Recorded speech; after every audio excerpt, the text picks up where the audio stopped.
Chapter 13 को continue करते हैं अब। 13.1 हमें डिस्कस करनी है आज, ठीक है ना।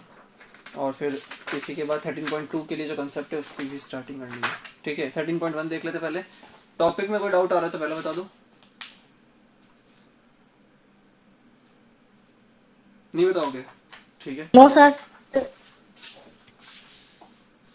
ठीक है। 13.1 एक्सरसाइज।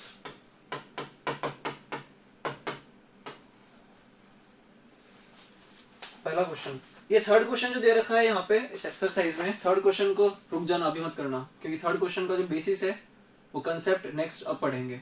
तो यहाँ पता नहीं क्यों दे दिया उसने, कोई फर्क नहीं पड़ता है। पब्लिकेशन चेंज करवा दी वैसे भी इस साल, तो ये वाली फॉलो नहीं होगी। तो पहला क्वेश्चन हमसे पूछ रहा है कि state the conditions of congruency for the following.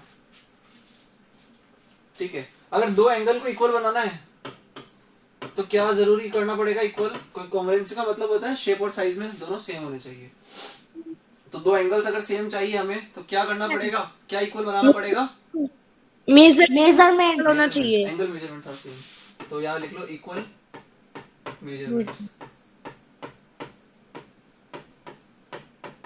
जब कंपास से प्रोट्रैक्टर से सेमी सर्कुलर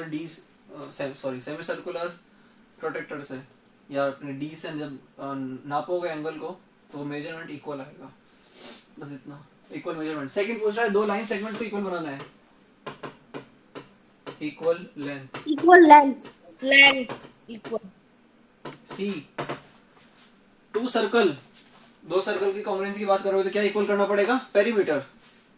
दोनों का जो वायर लोगे दोनों सर्कल बनाने के लिए तो पेरीमीटर सेम चाहिए, लेकिन पेरीमीटर को भी और सिंपलीफाई फॉर्म में क्या लिख सकते हैं? रेडियस, क्योंकि 2πr में 2π तो कांस्टेंट है, वो तो सबका सेम ही रहने वाला है, लेकिन अगर r भी सेम हो जाए तो पूरा पेरीमीटर ही सेम हो जाएगा। तो यहाँ क्या लिखोगे? Equal radius. वो रेडी नहीं होता है, वो रेडाई होता है। रेडाई। रेडियस सिंगुलर और रेडाई प्लूरल। टू स्क्वायर्स, दो स्क्वायर दे रखे हैं। अब दो स्क्वायर दे रखे तो ऑब्वियस ही बात है कि अगर इसकी एक साइड पकड़ोगे तो सारी साइड इक्वल ही है, क्योंकि ऑलरेडी स्क्वायर दे रखा है वो, और यहाँ भी सारी साइड्स इक्वल होने वाली है। अगर मान लो इसकी ए साइड है, साइड लेंथ, और इसकी बी है, तो क्या ए और बी अगर इक्वल कर दोगे तो वो इक्वल हो जाएंगे दोनों, मतलब कॉन्ग्रुएंट हो जाएंगे? Yes sir. Yes sir. Equal side both there sides, या आर ये भी इक्वल। लिखो और छोटा लिखो, equal equal side. Equal sides. Equal sides लिखो, इक्वल साइड लेंथ लिखो, समझ में आता है, ठीक है। Yes sir. To rectangles, rectangle में थोड़ा दिमाग लगाना पड़ेगा, तो ये कॉपी करो फिर चलते हैं आगे। हो गया कॉपी? No sir. ठीक है। No sir. हम्म हम्म हो गया। ठीक।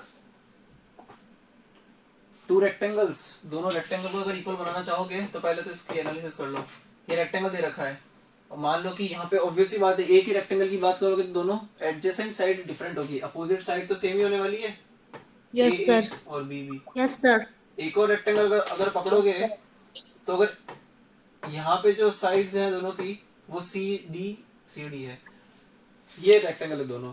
तो अगर कुछ ऐसा हो जाए कि एक साइड वहां पे एक साइड के बराबर हो जाए और एक साइड वहां एक साइड के बराबर हो जाए, तो क्या दोनों कॉन्ग्रुएंट रेक्टेंगल्स हो जाएंगे?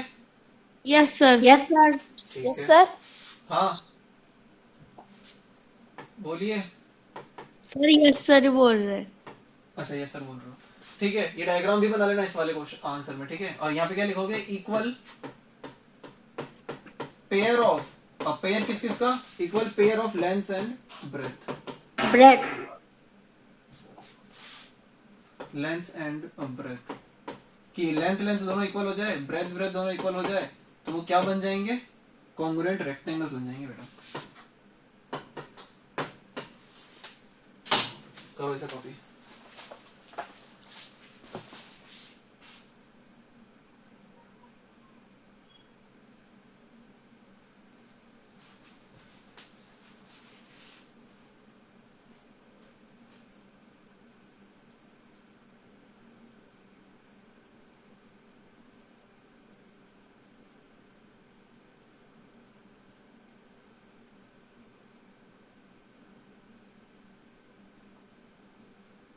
सर कर लिया। सबने? No sir. Yes sir. Yes sir.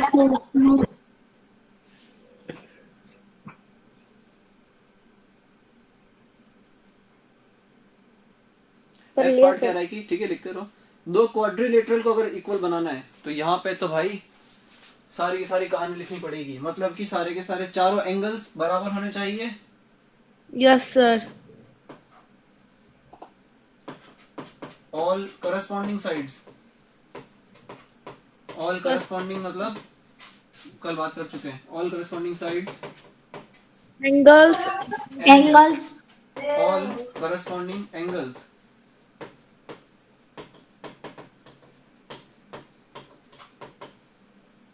Are equal.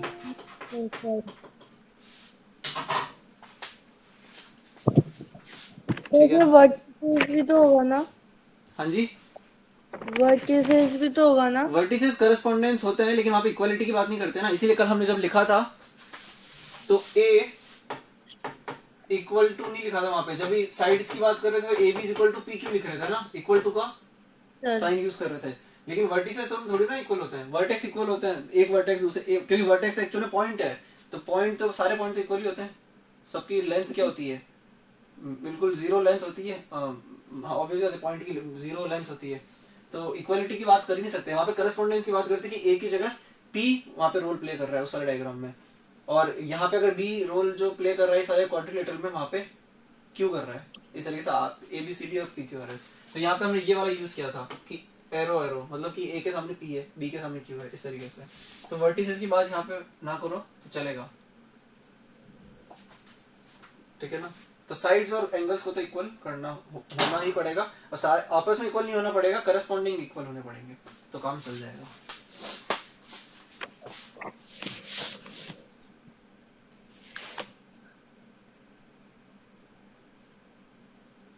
यहाँ तक ठीक है? Yes sir. Yes sir. Yes sir. Yes sir.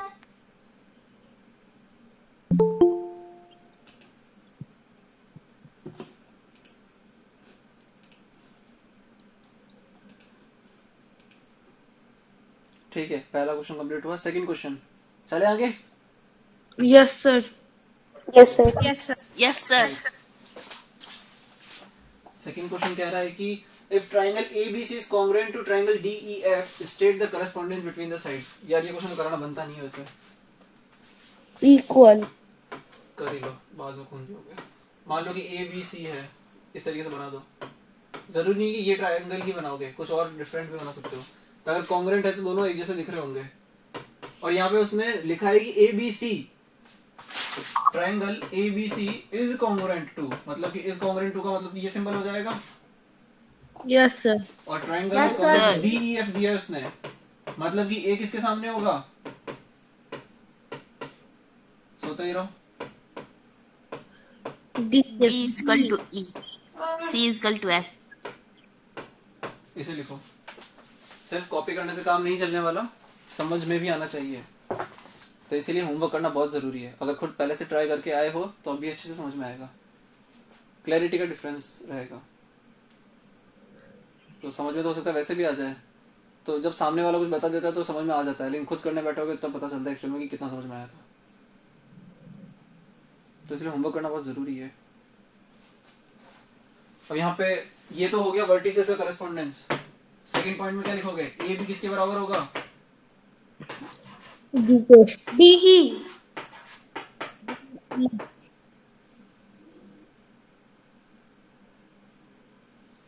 हाँ ठीक है, डी के बराबर होगा। क्यों? अब ध्यान से देखो, यहाँ पे ए डी का फ्रेंड है, बी ई का फ्रेंड है, और सी एफ का फ्रेंड है। तो अगर ए बी पकड़ा है, स्टार्टिंग के दो पकड़े हैं, तो वहां पे स्टार्टिंग के दो पकड़ो, ए बी और डी ई। यहाँ पे अगर बी सी पकड़ोगे तो यहाँ पे ई एफ पकड़ो, तो बी सी पकड़ा तो यहाँ पे ई एफ पकड़ो। और कुछ भी समझ नहीं आ रहा? सर हो गया। और सेम अगर ए सी पकड़ोगे, FD. अगर ए सी पकड़ोगे तो डी एफ पकड़ोगे। FD. तो ए सी पकड़ा, ए सी मतलब वही सी है ना, लाइन सेगमेंट है, तो इनिशियल पॉइंट किसे भी मानो, टर्मिनल पॉइंट किसे भी मानो, कोई फर्क नहीं पड़ता। तो ए सी अगर सी ए माना है तो वहां पे एफ ई एफ डी मानना पड़ेगा। अब एफ डी को, हाँ इतना ध्यान रखना, ये यहाँ पे सी ए लिखा है और सी के सामने कौन है, एफ, तो यहाँ पे एफ यूज करो, ये स्टैंडर्ड होता है, क्योंकि लाइन सेगमेंट यहाँ से यहाँ जाओ या यहाँ से यहाँ हो, बात तो एक ही है, लेकिन स्टैंडर्ड होता है, कन्वेंशन ये बोलता है कि ये सारी नोटेशन फॉलो होनी चाहिए। क्योंकि मान लो कि ये आंसर तुमने अगर लिखा है, अब इसको मान लो कि थर्ड पर्सन पढ़ेगा, मैंने लिखा या तुमने लिखा, थर्ड पर्सन जो पढ़ेगा इसे, तो उसे पढ़ते से समझ में आना चाहिए कि अच्छा ये सब कॉन्ग्रुएंसी के रूल्स रेगुलेशन होते हैं और ये सब फॉलो होने चाहिए, तो उसको समझ में आना चाहिए। तो अगर तुम लोगों ने अगर गलत तरीके से मेंशन किया और सपोज, तो वो कंफ्यूज होगा, तो वो अच्छा नहीं है। तो जैसे ये बुक जो अभी रिजेक्ट की हमने इस साल, ये पब्लिकेशन, तो क्योंकि उसने ध्यान नहीं दिया छोटी छोटी चीजों पे, तो हमने रिजेक्ट कर दिया। अगर उसने ध्यान दिया होता तो अभी कंटिन्यू कर रहे होते। बस इतना। थर्ड पॉइंट और लिखो भाई, अभी तो ये तो वर्टिसेस का करेस्पॉन्डेंस, ये साइड्स का करेस्पॉन्डेंस, और एंगल का करेस्पॉन्डेंस क्या हो जाएगा, एंगल ए किसके बराबर होगा, एंगल ए के सामने angle D, angle B, angle C, angle E और एंगल एफ, एंगल, तीन करेस्पॉन्डेंस, दैट्स ऑल।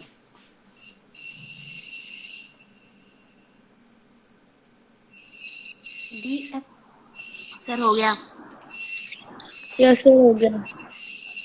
सभी का yes sir. Yes sir third easy है, थर्ड वाला क्वेश्चन भी इजी है। थर्ड क्वेश्चन इजी है, लेकिन अभी रुक जाओ, उसको देख करके तो बता दोगे कि कॉन्ग्रुएंट है नहीं है, लेकिन उसको करने का एक तरीका होता है, वो हम अगले, वो नेक्स्ट टॉपिक ही हमारा वही है वैसे। फोर्थ क्वेश्चन हो गया ये? Yes sir. Yes sir.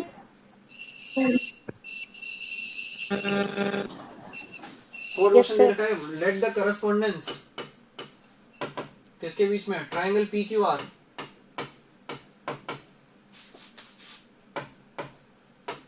और triangle L M N be true, मतलब कि दोनों कॉन्ग्रुएंट ट्रायंगल्स हैं। Fill in the blanks to make each statement current. बताओ भाई एक एक करके। एंगल पी किसके बराबर होगा, angle angle L. L. P Q जो लाइन सेगमेंट है वो किसके बराबर होने वाला है, पी क्यू पकड़ा उसने। Next angle Q, angle Q यहाँ बीच में, वहां बीच में angle M. Next Q R line segment की बात कर रहा है, क्यू आर MN। सेकंड और थर्ड, वहां पे एम एम और एन जाएगा। एंगल आर की बात कर रहे हैं यहाँ पे, तुम किसकी बात करोगे, एन। एन। यहाँ पे पी आर की बात की अगर उसने, तो पी आर हो जाएगा एंगल एन। कोई doubt? L N. No sir. ठीक है फिर कॉपी कर लो, ई पी आर। कर लिया सर, कर लिया सर। ठीक है ठीक है ठीक है। फिफ्थ क्वेश्चन, स्ट्रेट ट्रू और फॉल्स, तो ये ओरली डिस्कस कर लेते हैं, बनाने की जरूरत अगर पड़ेगी तो बना लेंगे। थर्ड क्वेश्चन को होल्ड पे रखना, थर्ड क्वेश्चन को चाहो तो 13.2 के साथ कर लेना। Yes sir.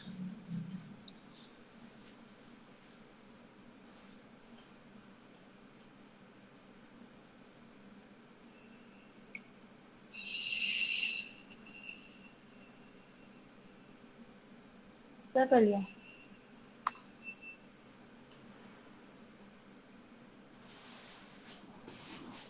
Fifth question, straight true और false. If the circumference of the two circles is the same या are same, the circles are congruent। हाँ बिल्कुल सही बात है भाई, क्योंकि अगर रेडियस मान लो इस सर्कल की R1 है और इस सर्कल की R2 रेडियस है, तो हमें पता है कि कॉन्ग्रुएंट अगर है तो वो R1 R2 है। दोनों तरफ अगर 2 पाई से मल्टीप्लाई कर दोगे तो कोई फर्क पड़ेगा क्या, सेम नंबर से मल्टीप्लाई कर रहे हो, तो मतलब P1 = P2 हो जाएगा, तो ये ट्रू हो जाएगा। समझ में आया? Yes sir. Yes sir. Sir आ गया। सर आ गया। सर आ गया। सर इस पूरे को कॉपी करो ना, ट्रू लिखोगे वहां पे। यस सर वही पूछ। अच्छा वही पूछ रहे थे, सर ट्रू करो वहां पे करो।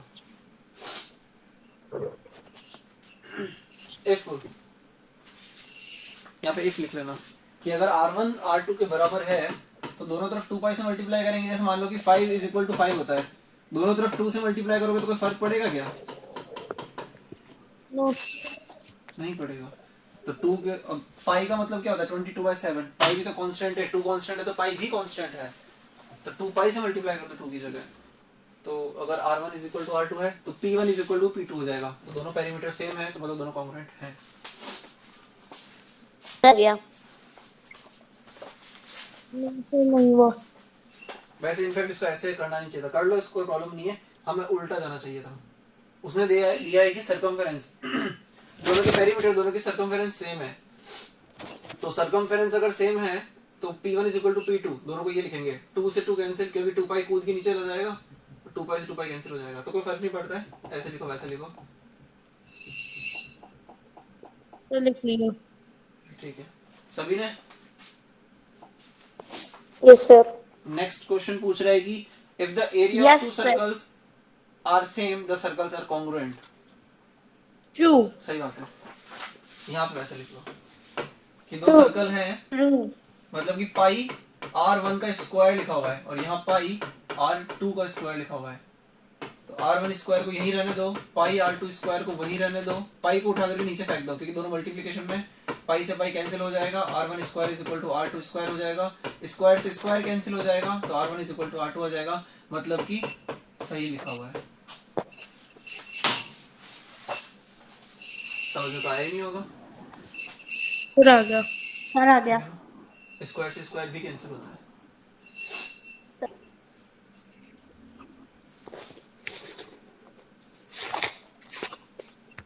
दो रेक्टेंगल्स के पेरीमीटर सेम है तो क्या दोनों कॉन्ग्रुएंट होंगे? ट्रू। बिल्कुल फॉल्स। बिल्कुल। Yes sir. सर ट्रू आएगा। सर फॉल्स आएगा।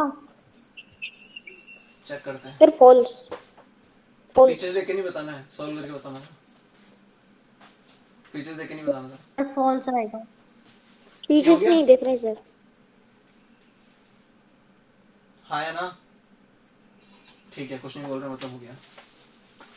सी पार्ट में दे रखा है कि if the perimeter of two rectangle is the same, तो क्या कॉन्ग्रुएंट होंगे क्या दोनों? चेक करते हैं।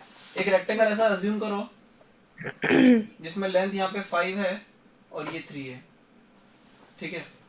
और ऐसा रेक्टेंगल अज्यूम करो जिसमें लेंथ यहाँ पे 4 है, नहीं 4 नहीं 6 ले लो,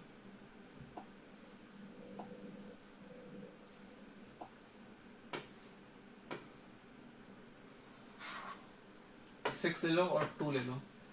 तो यहाँ पेरीमीटर कितना निकलेगा? P1 2 × 5 + 3। Yes sir.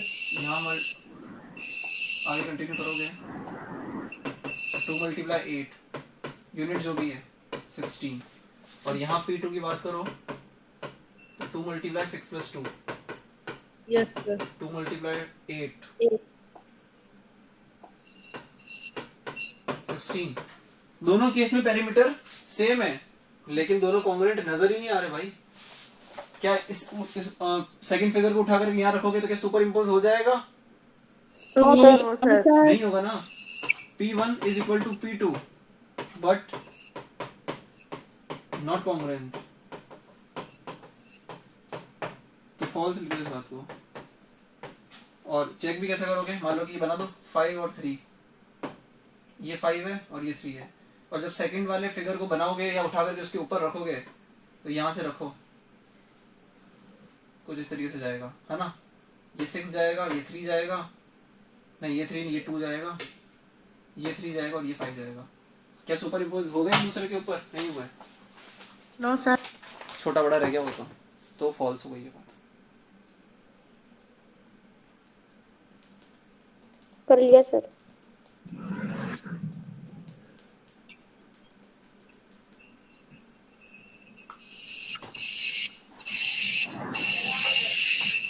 D part. If the area of two squares is same, the squares are congruent. अब यहाँ बताओ क्या लगता है? ट्रू। ट्रू। ट्रू। हो गया? No sir. No sir.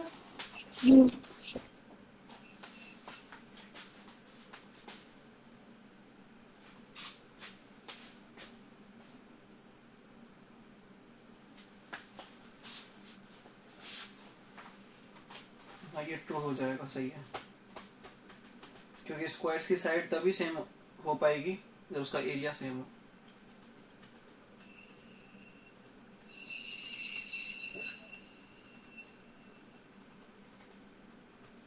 Sir हो गया। सभी का यस यस सर। सर। ठीक है।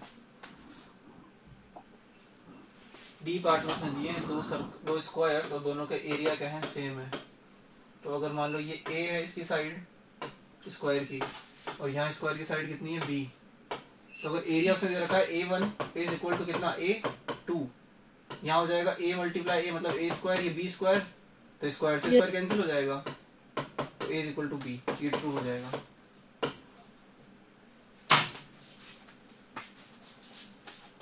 ऐसा कॉपी कर लो, चलो ठीक है।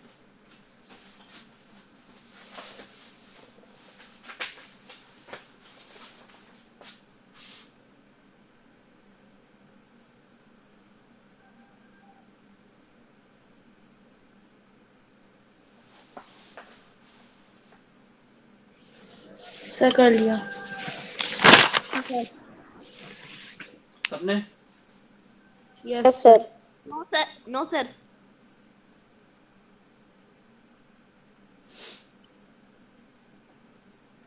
सर हो गया।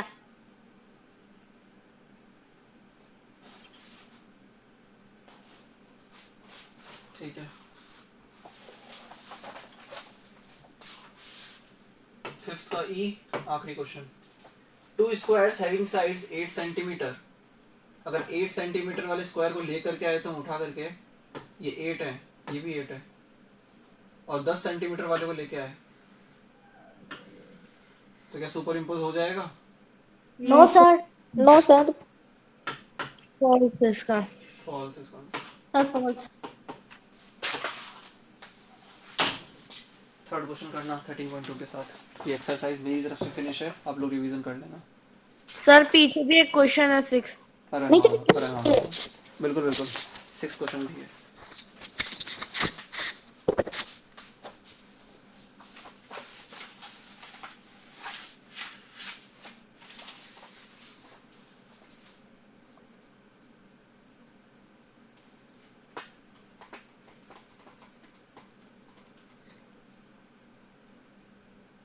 क्योंकि ये जो वेरियस सर, हो गया। पैरामीटर्स हैं क्वाड्रिलेटरल्स के, ट्रायंगल्स के, पॉलीगन्स के, वो हम बाद में चेक करेंगे, वो हो जाएगा एनालिटिकल मेथड कि हम साइड्स मेजर कर रहे हैं और एंगल्स देख रहे हैं, वो अगर इक्वल हो रहे तो कॉन्ग्रुएंसी है।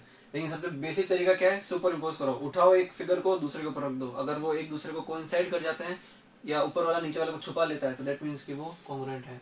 तो यहाँ पे यही तरीका यूज किया हमने। ठीक, यस सर। Okay sir. आखिरी क्वेश्चन, अब आखिरी क्वेश्चन 6 क्वेश्चन। डायग्राम दे रखा है कुछ इस तरीके से, लग रहा है दिखने में, उसने वैसे दे ही नहीं रखा है कि पी क्यू आर जो है वो 90 डिग्री है, तो हम बोल नहीं सकते, हो सकता है दिखने में लग रहा है बस। 2 रेज और बना रखी है और कुछ इस तरीके से बना रखी है भाई साहब ने कि सारे एंगल्स आपस में क्या है, इक्वल है। इक्वल। आया समझ में? क्या दे रखा है, गिवन क्या है, एंगल आर क्यू टी। अब आर क्यू टी को अगर मान लो तुम लोगों ने वाई मान लिया है, वो इक्वल दे रखा है किसके, एंगल टी क्यू एस के, और टी क्यू एस कहाँ है, टी क्यू एस, तो मतलब ये भी वाई होगा। इतना ही नहीं, साथ में ये भी दे रखा है कि एस क्यू पी जो एंगल फॉर्म हो रहा है यहाँ पे एस क्यू पी, वो भी क्या है, वाई है। ये वाई वाई क्यों मान लिया, क्योंकि तीनों एंगल इक्वल है, तीनों को एक ही मेजरमेंट दे दिया, एक ही वेरिएबल दे दिया, वाई दे दिया। तो एक बात बताओ, then find the angle which is congruent to S Q R. Angle S Q R पहले कितना है ये बताओ, एस क्यू आर कितना हो जाएगा, एस क्यू आर क्या 2y के बराबर हो जाएगा? Yes sir. Yes sir. ऐसा एंगल ढूंढो इस पूरे फिगर में जो जिसका मेजरमेंट भी 2y होगा, वही तो कॉन्ग्रुएंट होने वाला है। PQT। हाँ एग्जैक्टली, एंगल PQT। PQS तो y होगा, और अगर SQR की बात करोगे तो वो 2y होगा, लेकिन वो तो दे रखा है ऑलरेडी। तो अगर PQT की बात नहीं करोगे, किसी और एंगल की बात करोगे तो ढूंढ नहीं पाओगे कॉन्ग्रुएंट। तो यहाँ पे एंगल, तो as PQT is also equal to 2y, so angle S Q R is congruent to, equal वाला साइन लगाते हैं वैसे, लेकिन कॉन्ग्रुएंट का लगा, उसने कॉन्ग्रुएंसी के लिए पूछा है, तो एंगल पी क्यू टी हो जाएगा। समझ में आ गया होगा? Yes, sir. Yes, sir.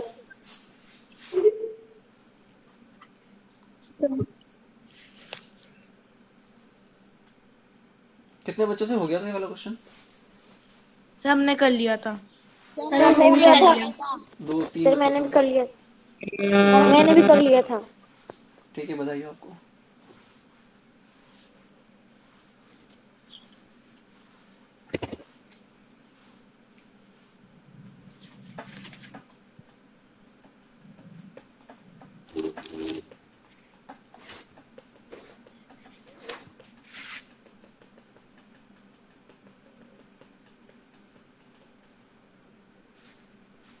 Next topic, congruence of triangles. तो तुम बोलोगे कि फिर कल क्या करवाया था? कल भी तो ये टॉपिक चल रहा था, तो कल सिर्फ बेसिक लेवल पे बात की थी, उसी को एक्सटेंड करेंगे एक्चुअल में। वो जो पढ़ा था कल हमने, वो गलत नहीं था कि ट्रायंगल्स में करस्पॉन्डिंग साइड्स और करस्पॉन्डिंग एंगल्स इक्वल होने चाहिए। उसको थोड़ा आसान कर देते हैं हम इस टॉपिक में। ये कॉपी कर लिया सामने? No sir. Yes, sir. Yes sir. तो हम्म, अभी तो ट्यूशन करना।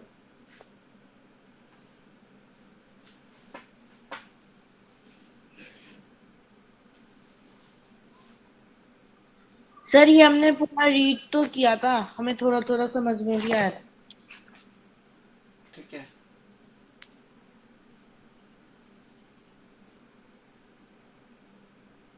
कर लिया सर। सर कर लिया। ठीक है, नेक्स्ट लिखिए आप लोग, कॉन्ग्रुएंस ऑफ ट्रायंगल्स।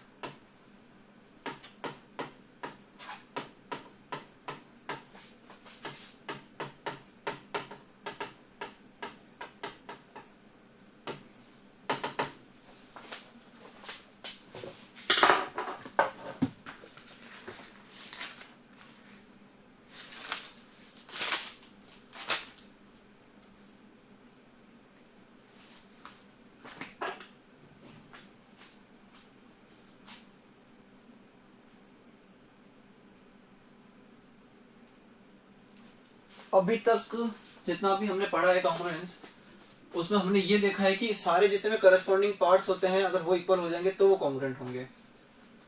तो कहने का मतलब ये है कि क्वाड्रिलेटरल की बात की थी तो 4 वहां पे साइड्स हैं, 4 एंगल्स हैं, मतलब कि 8 इक्वलिटी हमें चेक करनी पड़ेगी ना, कि Yes, उस sir. वाले क्वाड्रिलेटरल से 8 के 8 तुम लोग 4 एंगल्स और 4 साइड्स उठा करके लाए, फिर इधर PQRS में से उठा करके चारों साइड और चारों एंगल्स उठा करके लाए, फिर तुमने देखा कि है क्या सेम। हो सकता है कि सातों स्टार्टिंग में सेम हो जाए लेकिन 8वां डिफरेंट हो जाए, तो गए काम से वहां पे, है ना। इतनी मेहनत करने का पता लगा, तो क्या कुछ थोड़ा सा शॉर्ट हो सकता है क्या ये? तो ट्रायंगल्स की कैसे बात करेंगे कि ट्रायंगल्स की केस में कितना हो जाएगा, कि हमें कितनी इक्वलिटीज चेक करनी पड़ेगी? 6, 3 साइड्स और 3 एंगल्स। तो इसका मतलब अब till now congruence of triangles में लिखो, to check congruency of 2 triangles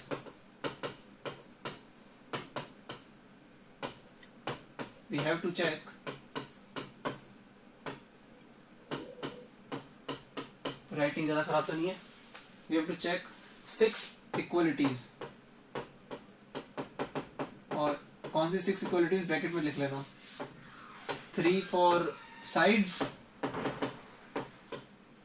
and 3 for angles। ठीक बात है, 3 for angles। Yes, sir.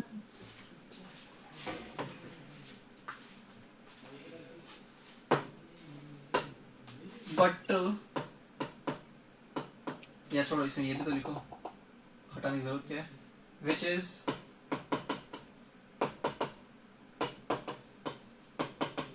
tedious।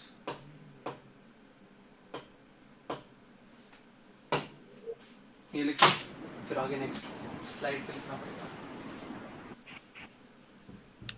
जो क्या है बहुत ही टाइम कंज्यूमिंग है, थकाने वाला है।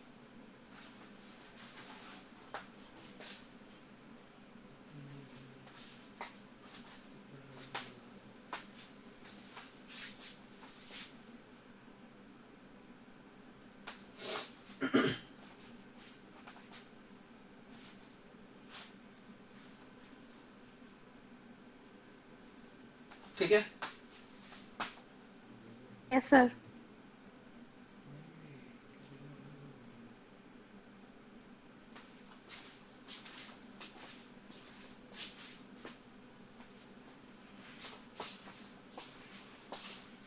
ठीक है क्या?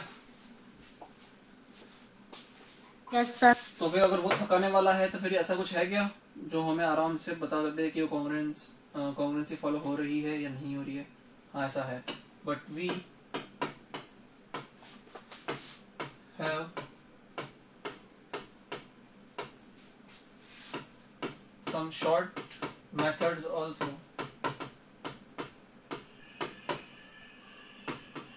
to check congruency.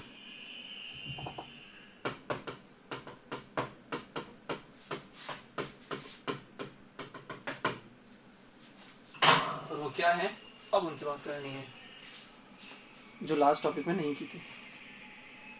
सर एक बार इसका पहले वाला दिखा दो, हम लेफ्ट हो गए थे।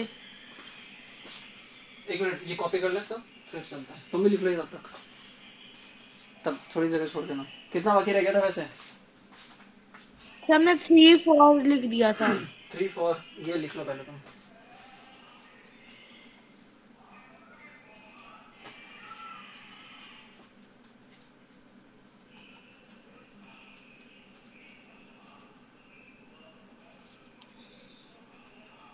ठीक, यस सर। अब लिखो इसे।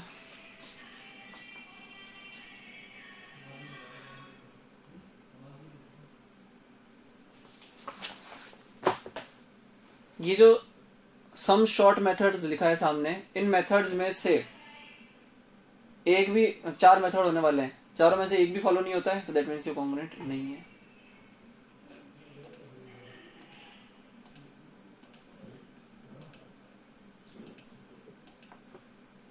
लिखना करें आगे? Yes sir. Yes sir. Yes sir. लिखो, those 4 methods are, पहले नाम लिख लो फिर एक एक करके। आर, पहला लिखना है इसमें, ए वाला पॉइंट है हमारा एस एस एस, और इसमें लिखो आगे S S S, congruency rule.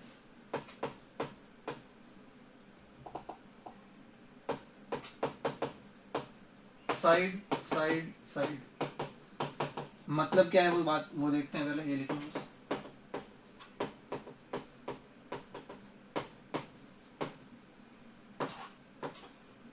B, S A S, side A का मीन एंगल, और वापस से साइड, ए फंसा हुआ है ना बीच में, दोनों साइड के बीच में, कॉन्ग्रुएंसी रूल।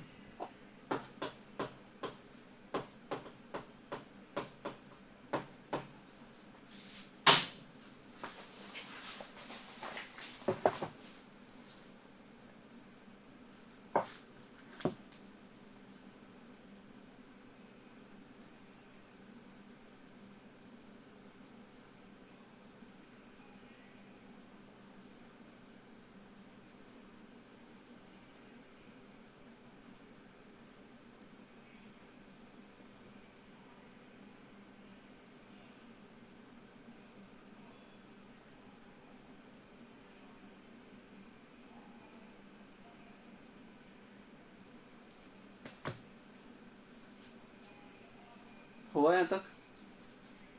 No sir. ठीक है,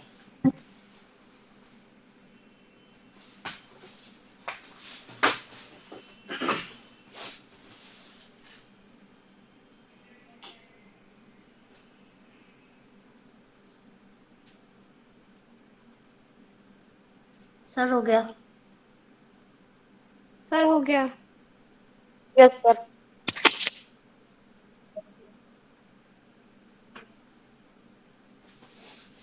सभी का? सर हो गया। ठीक है, अच्छा बचे हुए 2 रूल भी लिखो।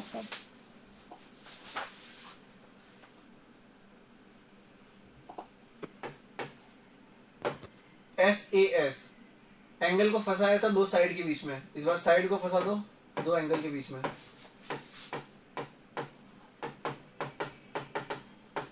Angle side angle.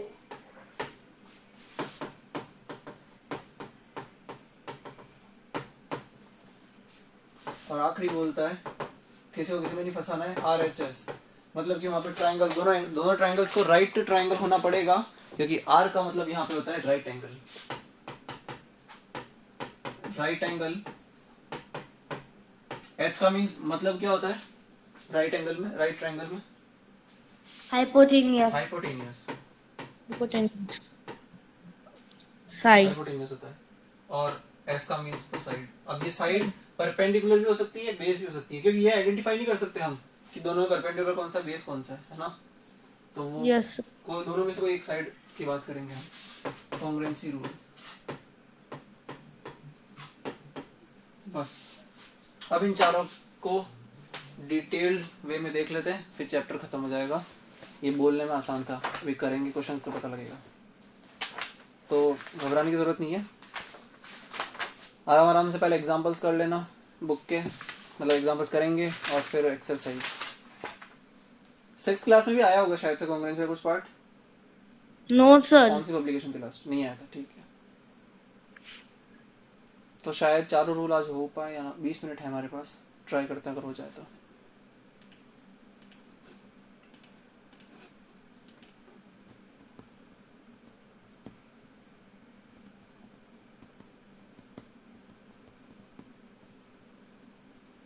ठीक है, यस सर। Yes sir. 2-3 बच्चे रेस्पॉन्सिव रहते हैं, बाकी सब सो रहे होते हैं क्लास में। Sir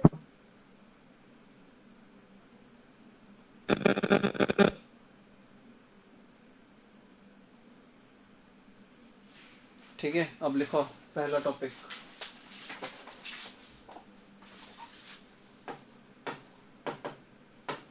SSS। अब कॉन्ग्रुएंसी रूल नहीं लिखना फिर से ना, वो लिख दिया पीछे। साइड साइड साइड मतलब क्या होगा कि 3 साइड दे रखी है, या फिर इसको ऐसे लिखो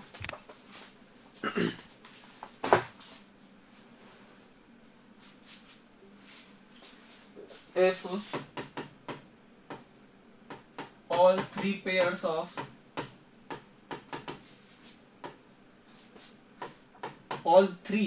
of corresponding side, मतलब corresponding sides कि कितने पेयर होने चाहिए? तीनों, और 3 ही तो साइड होती है भाई यहाँ पे ट्रायंगल में, मतलब कि all 3 pairs of corresponding sides are equal। तो इसका मतलब क्या था? ये जो तुमने लिखा है साइड, पहला पेयर जो है साइड का वो सेम है, फिर वापस साइड, तीनों पेयर ही सेम हो गए। तो इसका मतलब एग्जाम्पल में तुम लोग लिखोगे कुछ इस तरीके से, ये पॉइंट लिख देना पहले, इफ ये, तो वो एस रूल वहां पे लग रहा है। तो यहाँ पे क्या बचा? हम लोगों ने ये रूल की बात की क्यों है? हमें टाइम बचाना था, हम सारे 6 इक्वालिटीज चेक नहीं करना चाहते थे, तो हमने यहाँ पे 6 की जगह से 3 इक्वालिटी चेक किए, तीनों एंगल को छोड़ दिए। तो अगर हमें गलती से ये मिल जाए कि तीनों साइड्स की जो लेंथ है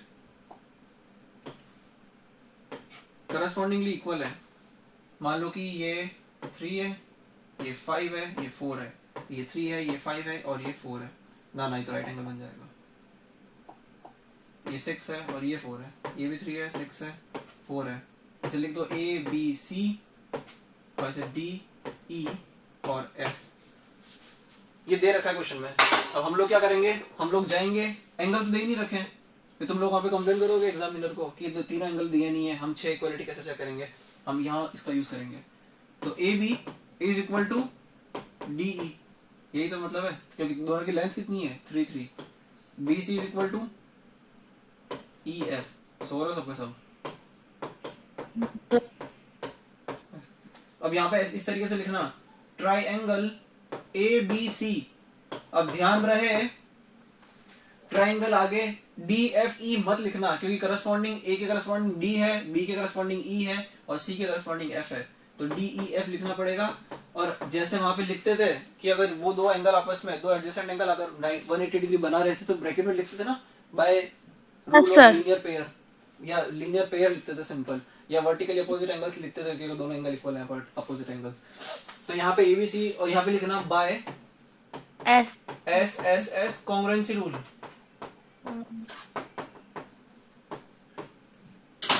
by S S S congruency rule, ठीक है। तो अगर ये प्रूव हो गया है Yes, कि sir. हमने सिर्फ तीन ही कंडीशन का यूज किया है, क्योंकि ये मेथड हमारा यही बोलता है कि तीनों साइड्स का पेयर चेक करो, अगर तीनों में से दो अगर सेम सेम होंगे और तीसरा डिफरेंट होगा तो कॉन्ग्रुएंट नहीं है। जबकि तुमने एंगल्स की तो बात की ही नहीं है, क्योंकि एक भी डिफरेंट मिलता है वहां पे कॉन्ग्रुएंसी डिस्कार्ड हो जाती है। तो इसका मतलब यहाँ पे तीनों साइड्स के पेयर इक्वल हो गए हैं तो एंगल की बात करो ही मत। अब चाहो तो नीचे लिख दो वापस फिर से कि angle A is equal to angle D, क्योंकि कॉन्ग्रुएंसी तो प्रूव कर दी तुम लोगों ने इस रूल Yes, को sir. यूज करते हुए। कॉन्ग्रुएंसी प्रूव हो चुकी है। अब चाहो तो सबके सब इक्वल, क्योंकि तीन चीजें इक्वल हमने दे ही रखी है यहाँ पे, और हम दे क्या रखी है हमने, हाँ दे रखी है, और एंगल्स भी इक्वल हो जाएंगे। ए एंगल होगा डी के बराबर, बी होगा ई के बराबर, सी होगा एफ के बराबर। बोलो कुछ समझ नहीं आ रहा, सर आ आ गया। सर सर आ गया। लिखो इसे एक बार फिर आगे चलते हैं और धीरे धीरे क्लैरिटी तो बढ़ेगी वैसे। सर आ गया।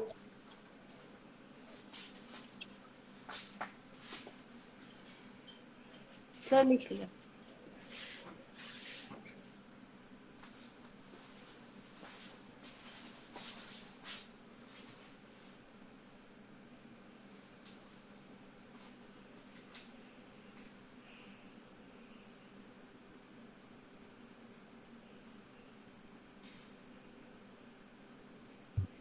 सर लिख लिया।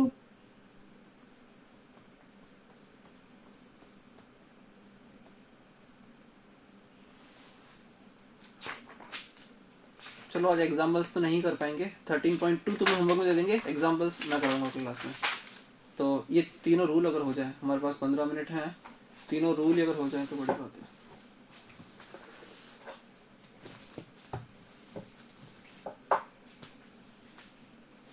हुआ क्या? Yes sir. Next S E S. अब इतना आइडिया लग गया तुम लोगों को कि एस एस एस का मतलब तीनों साइड इक्वल की हमने।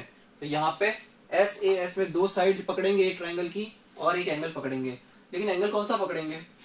क्योंकि तीनों साइड में से दो साइड ये भी हो सकती है, दोनों ये दोनों हो सकती है, ये दोनों हो सकती है। और अगर ये जो भी दो साइड पकड़ी, एंगल कौन सा लेंगे? 1 2 3 कौन सा लोगे? तो यहाँ पे ऐसा नहीं चलेगा कि कुछ भी पकड़ लिया, ऐसा चलेगा कि दो साइड जो ली है उसके बीच में जो दोनों साइड मिलकर के जो एंगल बना रही है उसी एंगल को पकड़ना पड़ेगा, क्योंकि एंगल फंसा हुआ है ना दो साइड के बीच में, वही एंगल पकड़ना है। तो लिखो B point S A S, यहाँ लिखो if two sides, if group of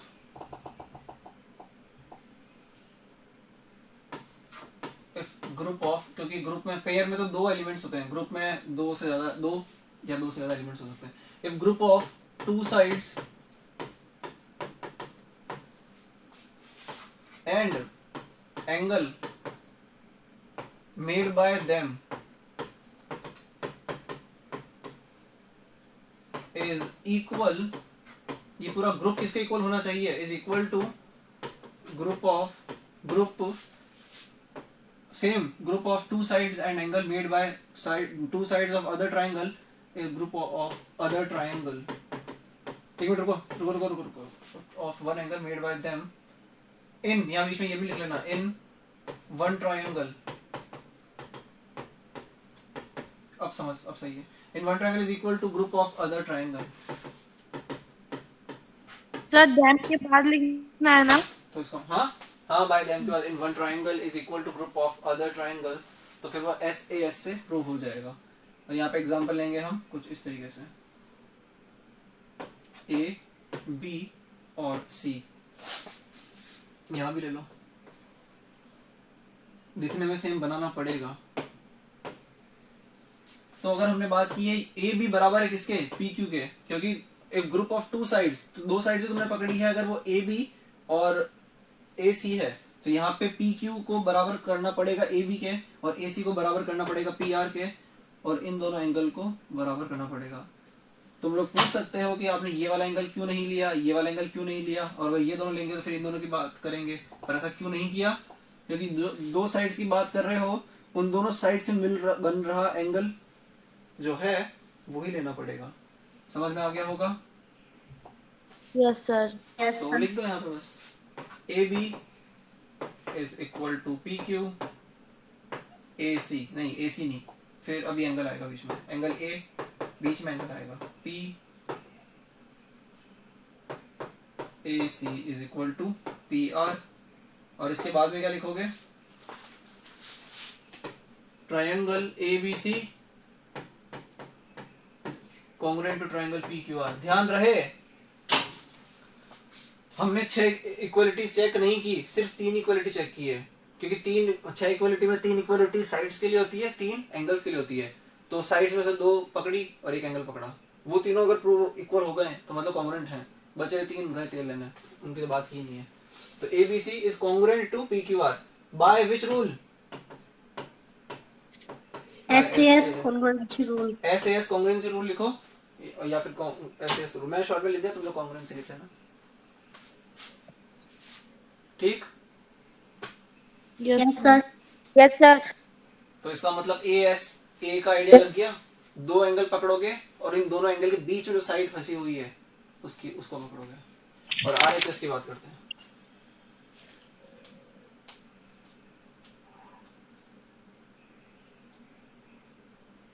तो इसका मतलब एंगल बी भी बराबर हो जाएगा एंगल क्यू के, एंगल सी बराबर हो जाएगा एंगल आर के, बी सी बराबर हो जाएगा क्यू आर के, क्योंकि ये प्रूव हो चुका है।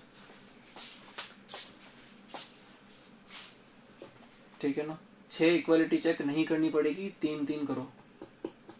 अब तुम लोग बोलोगे कि ट्रायंगल्स दे रखे हैं, अब कौन सा रूल अप्लाई करें, कैसे पता चलेगा? वो प्रैक्टिस से होगा, वो प्रैक्टिस से होगा।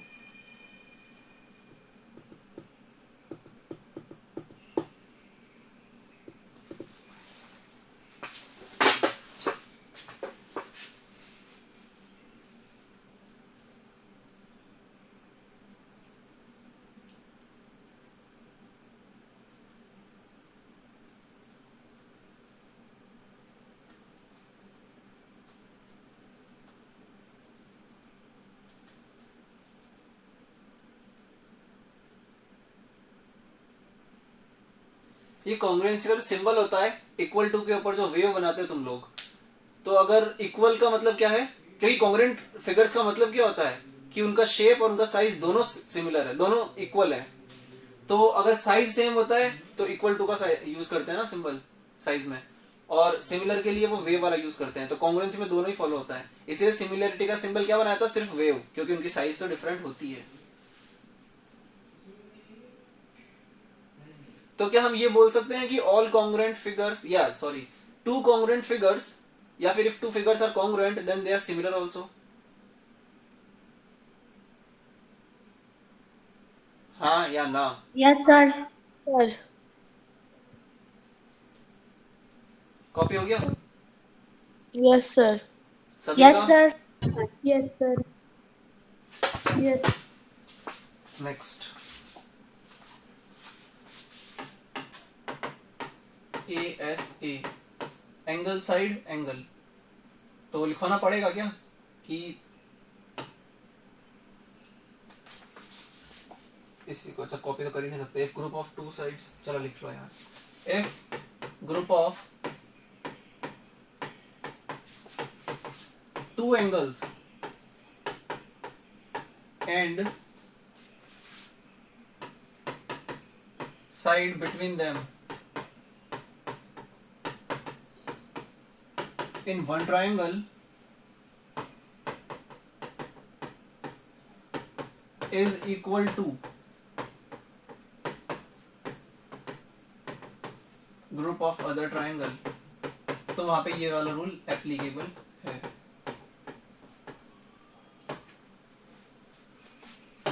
तो ठीक है, बना दो 2 ट्रायंगल। तुमने बनाए 2 ट्रायंगल, एंगल A कौन सा एंगल लोगे? सी ले लो चलो, और साइड ए सी पकड़ लो, क्योंकि दोनों एंगल के बीच में कौन सी साइड फंसी हुई है? ए सी। ठीक है, अगर एंगल वो लोगे तो ये साइड बच जाएगी। मुंह तो खोलो अपना। Yes sir. P Q are. Yes sir. यहाँ पे डबल मार्क किया है, यहाँ पे सिंगल मार्क, ऐसा क्यों? क्योंकि जरूरी नहीं कि ये दोनों एंगल भी इक्वल होंगे, हमें तो मतलब है कि ये वाला एंगल इसके बराबर होना चाहिए, ये एंगल इसके बराबर होना चाहिए, ये दोनों आपस में डिफरेंट होंगे तो चलेगा, तो इक्वल होंगे तो कोई प्रॉब्लम नहीं है, लेकिन डिफरेंट होंगे तो भी चलेगा। तो ठीक है, एंगल ए बराबर ए ऐसे सबसे पहले एंगल आएगा, कोई भी एक एंगल पकड़ लो ये, फिर एंगल लास्ट में आएगा, बीच में कौन आएगा? A C is equal to P are.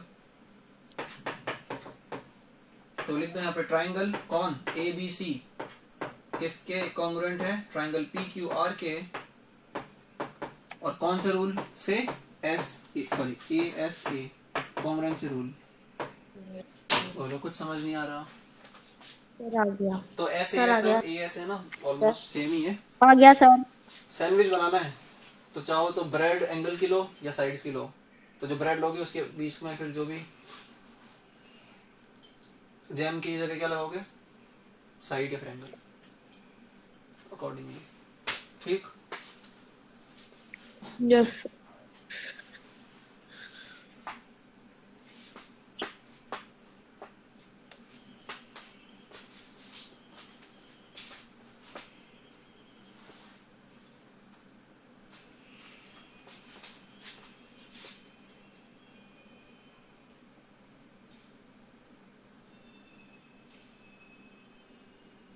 Sir आपने angle C is equal to angle P लिखा है। Angle C is equal to angle R. Angle R हो। चलो, कोई तो है जो ध्यान दे रहा है क्लास में।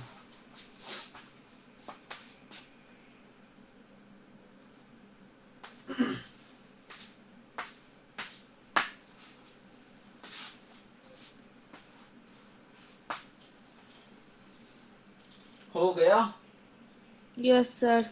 No sir. Yes sir.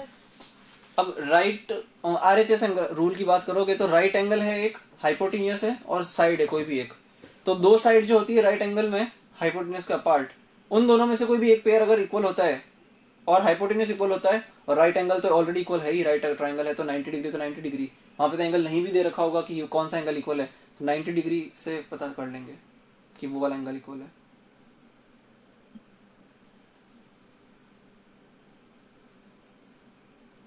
हो गया क्या? Yes sir. Yes sir. सभी का? चले आगे। No sir. यस ठीक है, सर। ठीक है। Yes sir. Yes sir.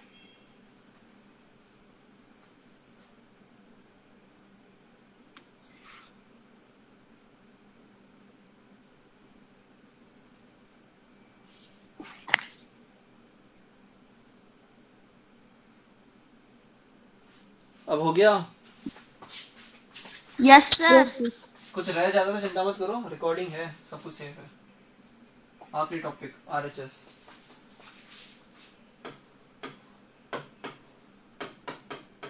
मतलब कि दो राइट ट्रायंगल दे रखे अगर होंगे तो हाइपोटेन्यूस को सेम बनाओ, या बनाओ क्या, देना दे रखा होगा वहां पे, तो हाइपोटेन्यूस सेम होने वाला है।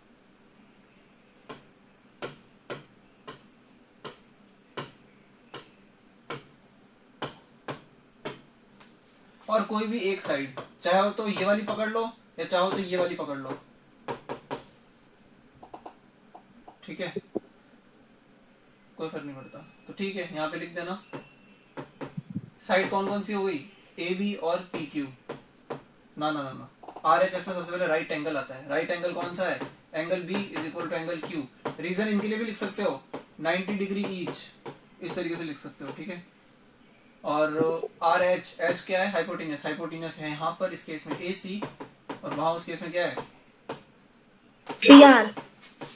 यहाँ लिख लेना इक्वल हाइपोटेन्यूस। हाइपोटेन्यूस और साइड तुमने कौन सी इक्वल मानी है? ए बी, और ये हो जाएगा पी क्यू, तो ये हो जाएगा equal same sides. Equal sides भी लिख सकते हो, फर्क नहीं पड़ता है। एबीसी ट्रायंगल कॉन्ग्रुएंट है पी क्यू आर ट्रायंगल के, ये रहा ट्रायंगल का सिंबल, लेकिन यहाँ लिख देना बाय आरएचएस रूल।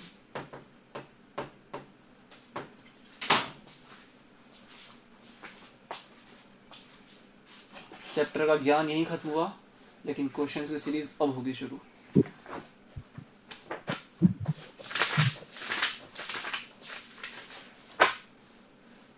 ठीक है ना, टाइम भी पूरा हो चुका है, तो आज का होमवर्क लिख लेना आप लोग। 13.1 का थर्ड क्वेश्चन तो करना है ही, और वो थर्ड क्वेश्चन जो करोगे ना वो इन्हीं 4 रूल से करने की कोशिश करना। देख करके उठा कर मत रखना, उठा भी नहीं पाओगे बुक में वो फिगर को, और सुपर इम्पोज कर भी नहीं पाओगे, मतलब सुपर इम्पोजिशन चेक नहीं कर पाओगे ना। तो हम इन चारों रूल में से जो भी रूल फिट हो रहा है वहाँ पे उनका यूज करेंगे। तो until and unless right angle triangle नहीं दे रखा है तो डी वाला रूल तो किसी काम का हुआ नहीं। ठीक है, जब तक एंगल नहीं दे रखे हैं तो मतलब हमारे पास में कौन सा रूल बचेगा? अगर राइट एंगल भी नहीं दे रखा है ट्रायंगल, और एंगल दे ही नहीं रखे तीनों में से कोई एक भी, तो मतलब एक ही ऑप्शन बचता है एस एस एस। अगर वो नहीं काम कर रहा है तो मतलब कॉन्ग्रुएंट है ही नहीं। और अगर एंगल भी दे रखे हैं, साइड भी दे रखे हैं, तो हमें चेक करना पड़ेगा कि बी और सी में से कौन सा लग रहा है। 2 एंगल दे रखे तो सी लगेगा, 2 साइड दे रखी है तो बी लगेगा। समझ में आ गया? नहीं होगा? आ गया सर आ गया। ठीक है, तो आज का होमवर्क लिख लो 13.2।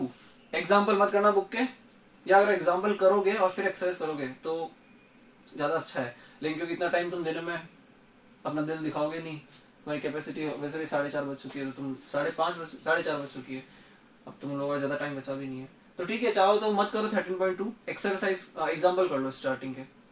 अगर स्टार्टिंग के बहुत सारे एग्जाम्पल दे रखे बुक में, तो अगर 4-5 एग्जाम्पल भी करते हो तो बहुत है। और 13.2 फिर हम कल क्लास में डिस्कस करेंगे, तो उस टाइम भी तुम कर सकते हो, या अगर कोई चाहे तो कर सकते हो 13.2। मेरी तरफ से मना नहीं है।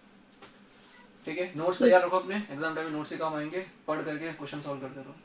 इसको फेयर कॉपी में करना है क्या एग्जांपल्स को? नहीं अभी रफ में नहीं एग्जांपल्स को तो फेयर में करने की जरूरत नहीं है, रफ में करो, बुक में दे रखा है एग्जांपल्स तो। लेकिन क्वेश्चंस अभी तुम लोग करते हो 13.2 के, तो वो रफ में करो, और फेयरली तब करना जब कल मैं करवाऊंगा। Okay sir. आज के लिए फ्री आप लोग, thank you so much for joining the meeting. Bye sir. Bye sir, have a nice day sir. ठीक है।